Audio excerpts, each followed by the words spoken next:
Hey there, everyone. My name is Bernadette Smith, and I'm a keynote speaker and writer. My pronouns are she and her. Welcome to Five Things in 15 Minutes, my weekly show where I still bring good vibes to DEI. That is good vibes to diversity, equity, and inclusion with a little dash of corporate social responsibility. What I found is that there are lots of news stories about what's going wrong in the world and lots of negative data, but there are also a lot of things going right. That's what I like to focus on. I search for stories that we can be inspired by and learn from. My hope is to inspire you to experiment with some of these actions and policies to help you build a more inclusive world. In this week's episode, I'm joined by Valerie Hope, CEO of Connect to Joy. This week, our conversation is about accessible Scandinavian style, longer refills, cooling off hot flashes, and more.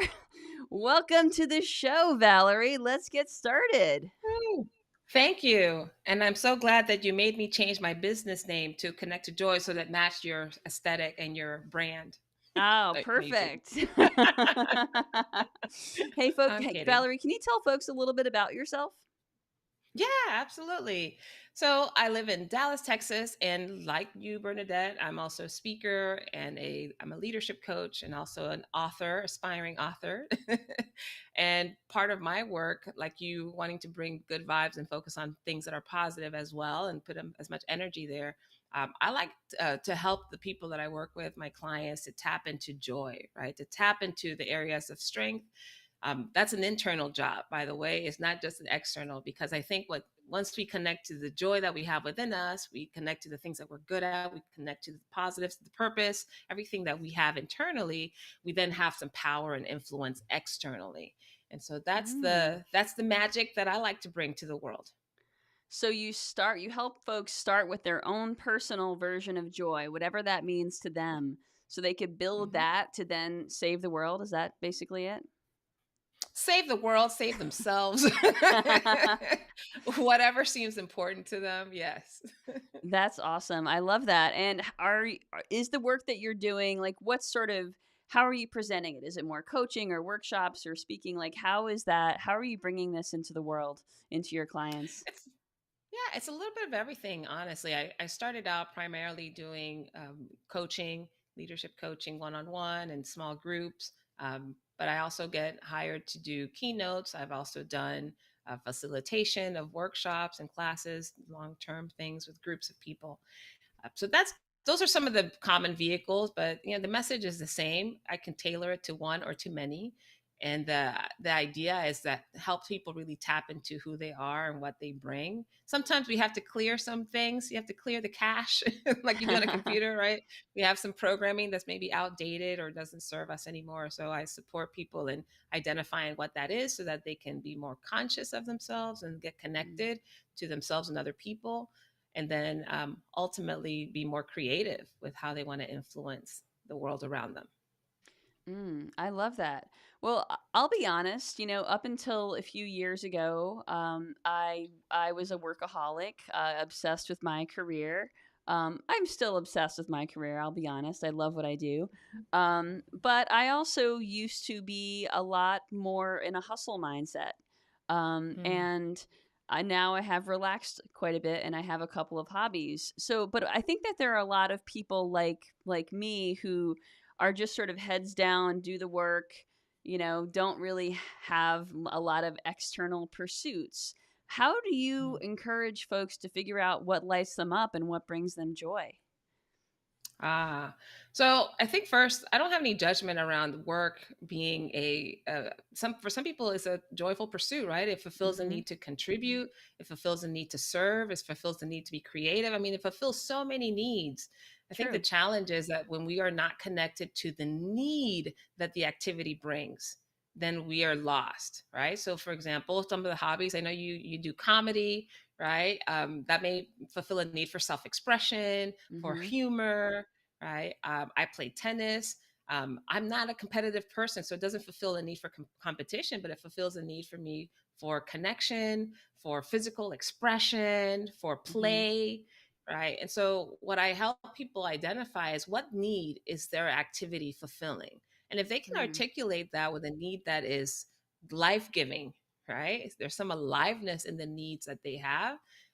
Meaning no one's saying, I have a guilt for, I have a need for obligation of the responsibility of being the eldest in my family. Like if people come to that conclusion, that's usually an indication that maybe what you're doing is not really tapping into the joy. So that will either Mm. mean you change what you do or you change how you do it, Mm. right? So those are some simple conscious activities that I think will help people identify and kind of suss what it is that they're doing and how it fulfills them. Mm. All right, that makes a lot of sense. I love that. Well, sort of along those lines, in this week's Five Things newsletter, I wrote about my comedy class, which I've written about a few times. It's a weekly class. It meets every Tuesday night, and without fail, I pretty much wake up on Tuesday morning, and I'm like, "What the heck am I going to write about for for class tonight?" Which I think is pretty much the mo for everyone else in the class as well. But we all figure it out. We all show up. One of my classmates last week was recently laid off. She didn't have any prepared material to work out, and so she riffed, and it was great. And I think for one Mhm. reason or another, a lot of us have been feeling heavy these days.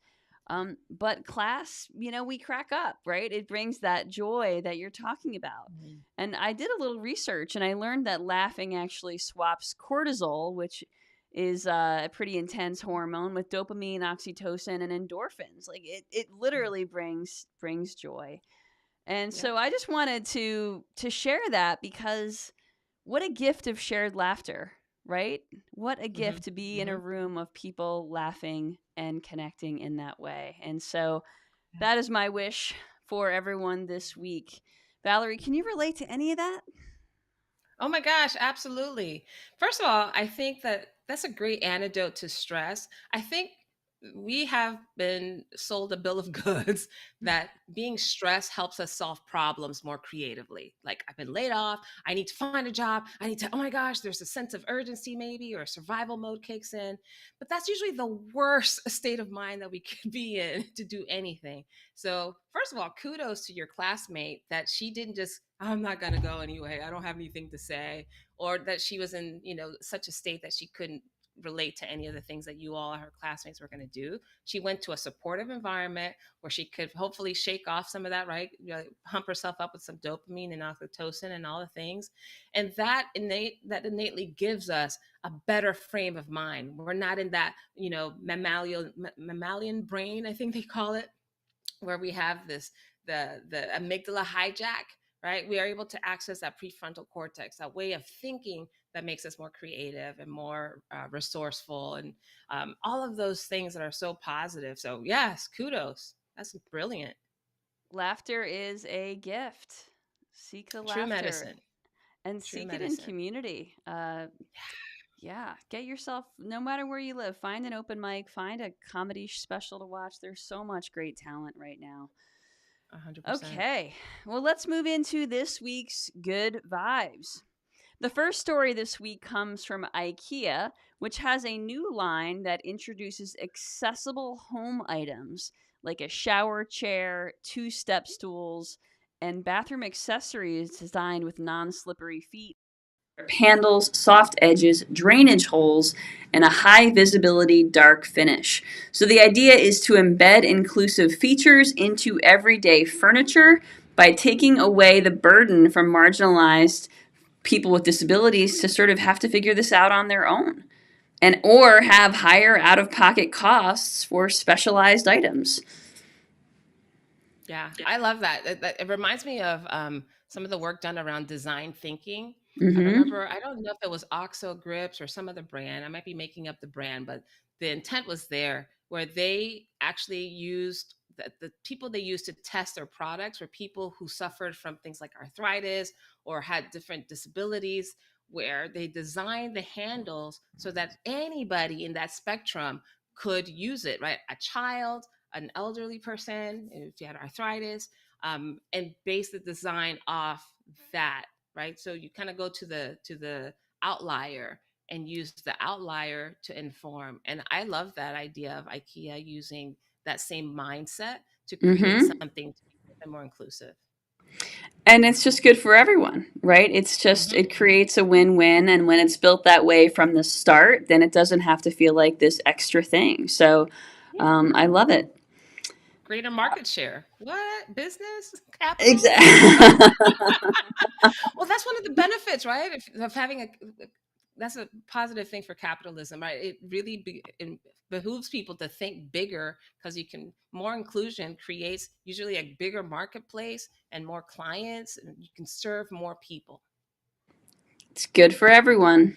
Yeah. All right.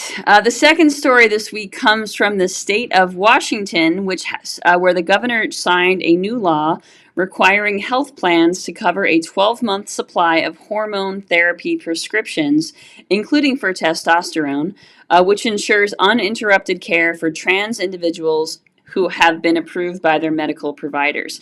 So the reason this is significant is because it's a rare emphasis on refill duration, which tackles systemic bias in insurance design that disproportionately burdens marginalized communities with frequent pharmacy visits and added costs. And this law is designed to mitigate anti-trans legislation that's out there and that may restrict access to care.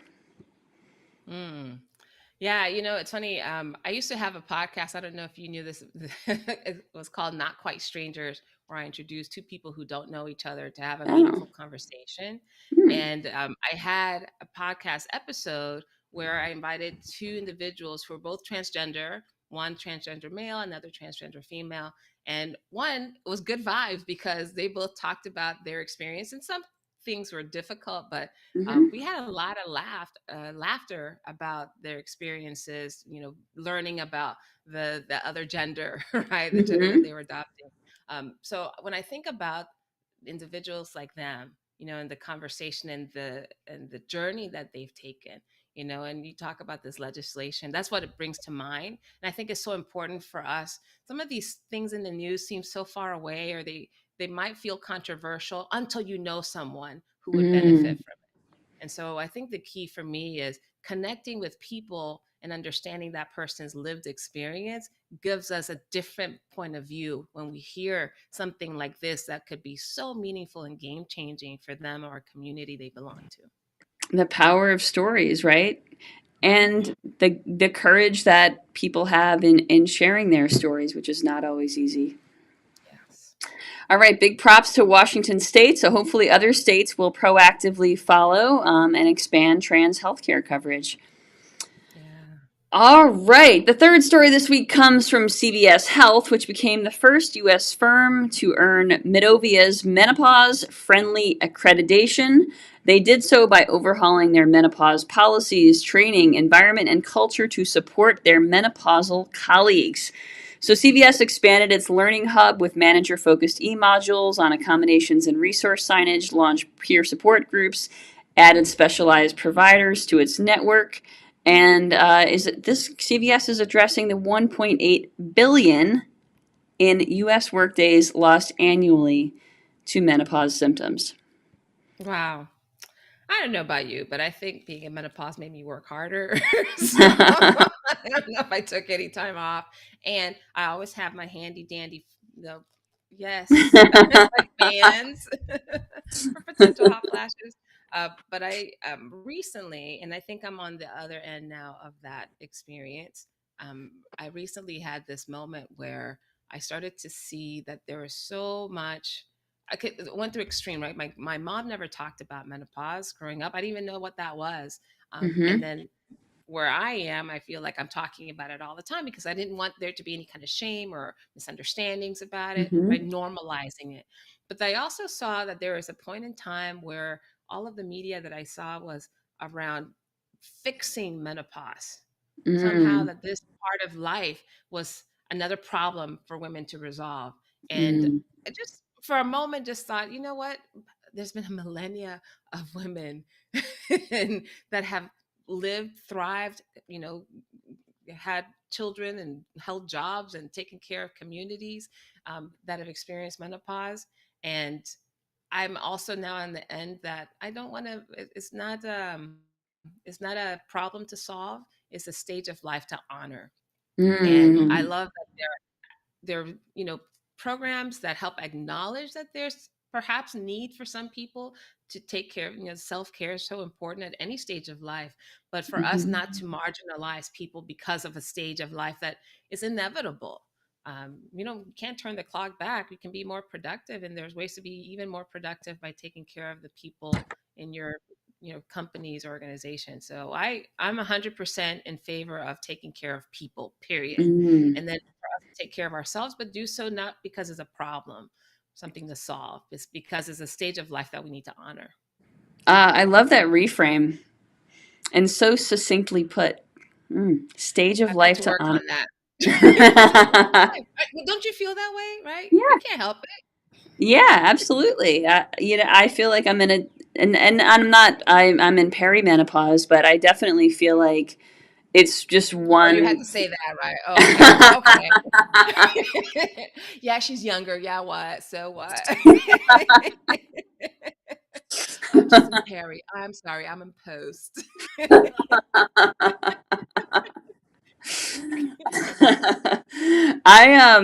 Honestly, yeah. Let's leave it at that. No, no, I want to hear. I want to hear what you were going to say. I do feel like, I don't know, and I don't know that I had sort of made that correlation before between perimenopause and sort of my other kind of mindset shifts and energy shifts that I talked about earlier. Um, Mm. but it's all sort of aligning in terms of the time frame. So I guess it is a new stage of life I should honor. So thanks. Well, you get so many good, I mean, all the stuff that you've shared already, so many positive things are coming from it, right? You're challenging the notion of having to hustle for work. You're challenging, like, there's so many things that you have clarity on, or you're making the commitment and time to move, forcefully away from, that I think, menopause brings us that. It's a whole new mindset. And I'm gonna honor this stage of wisdom that I gained from Mm, it, and embrace it. And yeah, it's not gonna be a bad, wrong, terrible, bad, inconvenient thing. It yeah. can't be. It can't be. I love it. I love it. All right. The fourth story this week comes from Marriott, where the CEO, Anthony Capuano, publicly reaffirmed their commitment to diversity, equity, and inclusion. So what happened was there was lots of talk about funding cuts, compliance confusion, and Capuano paused with his team to basically do a lot of research and really emphasize that they are in. They are all in. I think he specifically said, we welcome all to our hotels and we create opportunities for all, and fundamentally, those will never change. Then he received 40,000 thank you emails from his team members all around the globe. So this really matters when, especially when white men speak up in leadership. It really matters. It matters. So I worked in hospitality for a long Mm-hmm. time, and I worked for Hyatt. No shade to Marriott. Cheers to you, Marriott. I'm not gonna begrudge that. I love that commitment. And at the time, we had the commitment of taking care of people so they can be their best. And what I loved about that, at the time anyway, it wasn't pros as a DEI, diversity, equity, inclusion initiative. It was just that, in hospitality, you take care of people. That's what people in hospitality do. And this idea that that vision for Marriott doesn't change because of the terminology that's being used. Like, if you put all the facade, not facade like it's fake, but the the labels, if we put all those things to the side, the essence here is you're in an organization that is designed to take care of people, to provide service, to make a contribution, to create comfort, to create connection. That's really the focus. The focus is not whether or not the terminology is allowed or not, if the spirit is in the same thing, right? So hands off, my hat's off to them. And I love organizations that have continued to double down in their commitment for contribution, regardless of what the label is. Well, and we know that so many of the brands that have been under attack have been customer-facing brands, and Marriott is one. Yeah. And the fact that they're saying, you know what, we are holding strong, it really does matter. Hmm. Okay. The last story this week comes from Unlimited Softball League, where Kim Ing, who's the former.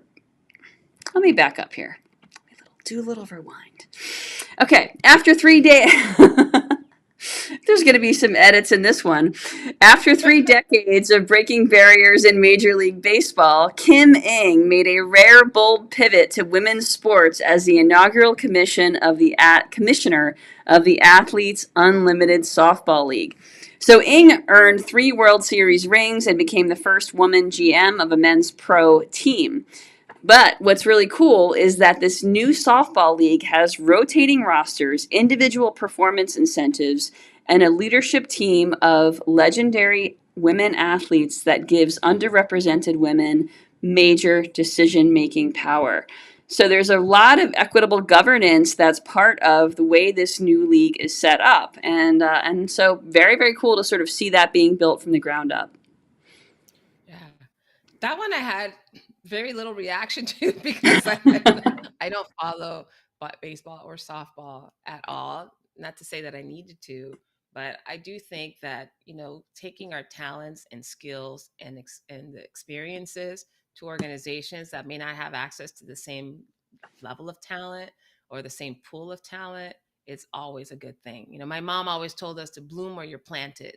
And Mm-hmm. so it sounds like this Miss Ing took her, she replanted herself. She has replanted, Mm-hmm. repotted herself, knowing that she can bloom in a lot of other areas. And I think that speaks well for people also, wanting to bring some equity and wanting to bring some exposure and share, expand their abilities and expand other people at the same time. So Yeah, kudos. that's exactly right. That's exactly right. She's building something from the ground up that allows other folks to be equitably included from the beginning. And I think That's that's awesome. that's the way it's done. All right. Well, let's move into this week's good vibes to go. I'll share my good vibe to go, and then I'll invite you to share your good vibe to go.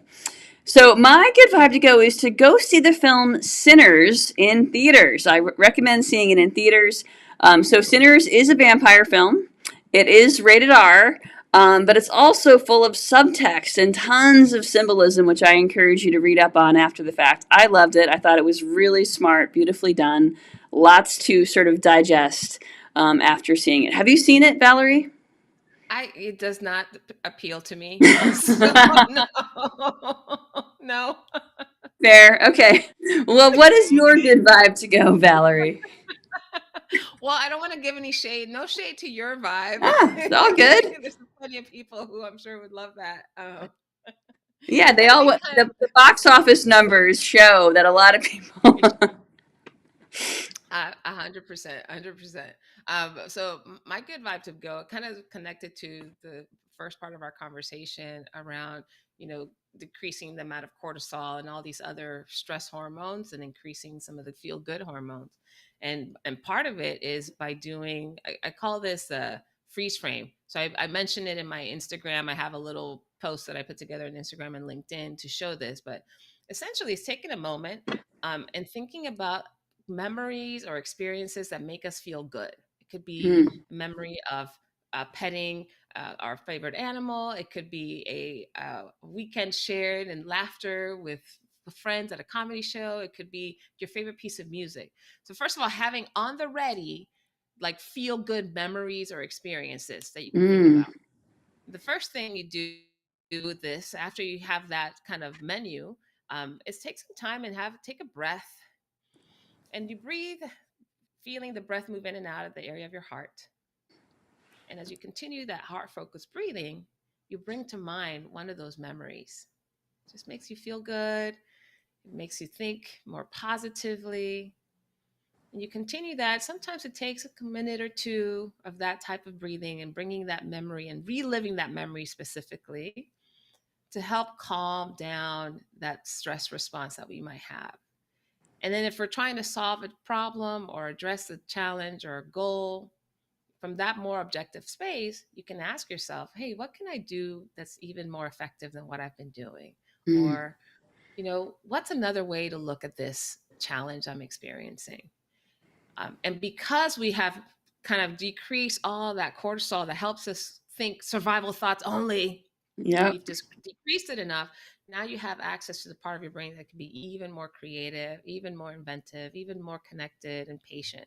Right. So that's my good vibe, is to think good thoughts and do so intentionally on Mm. purpose, because they're the medicine and the counteraction to stress. I love it. All right, Valerie, thank you so much for sharing that with everybody. How can Pleasure. folks get in touch with you? Well, I've already mentioned a couple of my socials. So LinkedIn for sure. You can just look for Valerie Hope. And then also Instagram, Valerie V Hope is my handle. So Great. follow me on Instagram, and then this book is coming out soon. And so in my website, valeriehope.com, I use my name for a lot of things. So I'm sure, I think you'll put a link, probably Mm-hmm. Bernadette, I'm sure, in the show notes or something. But Mm-hmm. you'll also have an opportunity to sign up for some of the tools that I use. I have my podcast. I have a YouTube channel. So there are plenty of spots where you can find me and listen more to more good vibes, hopefully too. Absolutely. And may I say, what a great name you have. Thanks. I have to live up to it. I feel there's a Yeah. little bit of that pressure. Like, I can't be Valerie Hope and go, "Mwah, mwah." So I got to represent the family name. Awesome. Well, thank you for being such a fun guest. We have cracked up, which there's the oxytocin and the endorphins. So thank you for some of that. I appreciate it, and I appreciate you and our friendship. Thank Folks, you, if you don't Bernadette. already get the Five Things newsletter, you can subscribe at fivethingsdei.com. Have a great week.